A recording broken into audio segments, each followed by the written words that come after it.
This is a game called Monikers. If you've ever played Celebrity or Salad Bowl or Names from a Hat, this is basically very, very, very similar. It's based on that game. It's just sort of a mass-produced version of the game. This is a really, really fun game. If you're ever looking for a game to play with a group of people that you want to make sure pretty much everyone is going to really enjoy, I would say this and Telestrations are probably my two absolute go-tos. You've got a bunch of cards.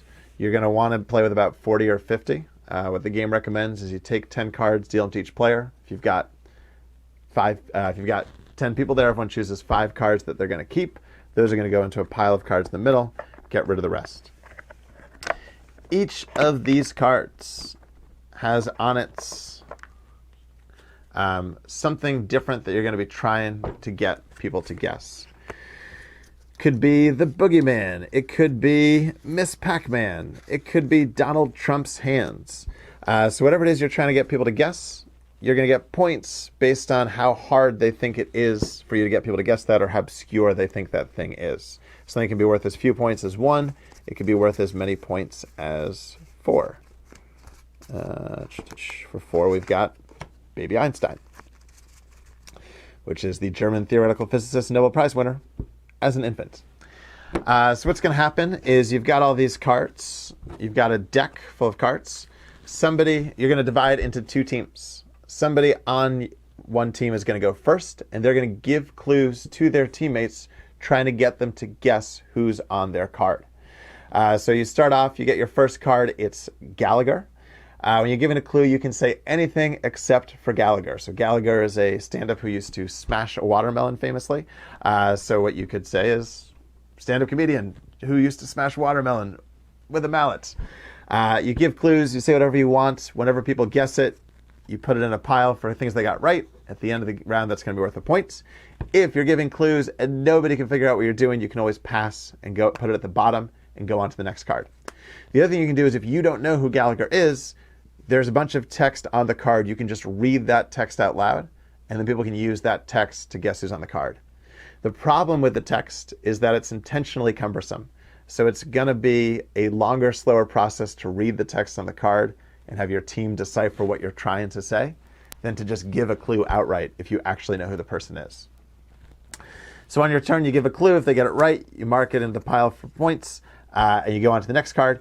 You're going to have a timer that's going for a minute. At the end of the minute, however many cards you get right, you're going to add up those points. You're going to keep track on a score sheet. So this person would have 1, 2, 3, 4, 7, 8 points, and then the other team would go.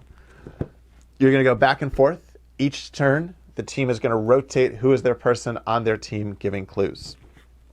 At some point, you're going to get to the end of the deck. And presumably, the end of the deck is going to be the cards that are a lot tougher. Because again, every time somebody passes, they're just putting the card on the bottom. And so the worst cards are really getting concentrated at the bottom of the deck. At the end of the round, you're going to take all the points everyone has. You're going to write them down on a score sheet. And then you're going to take all the cards. You're going to put them back into the pile. You're going to shuffle it up. And the next person, and you're going to start round 2. Whichever team is losing, that team is going to go first in round 2. You have the exact same deck of cards, and now you're going through them and you're giving clues as to what's on the card. But this time you can only say one word. You could say that word over and over again if you want. You can also mime things out. You can make sound effects, but you can only say one word. So when you get Gallagher this time, maybe you just say watermelon or mallet. So basically you just give a one-word clue for the card. If they get it right, same thing. You put it in the pile, you're going to get points at the end of the round. If you want to pass, you put it at the bottom of the deck.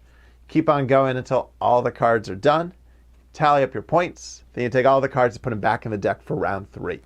Same as round 2. Round 3 is going to be whichever team is losing. They're going to go first. Whoever's next in the order on that turn of giving clues. But round 3 is charades. So you can only act out what's on the cards, or you can do sound effects if you want. Each card you get right is again going to be worth points, just like in rounds 1 and 2.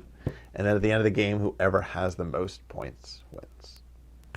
So you play Monikers.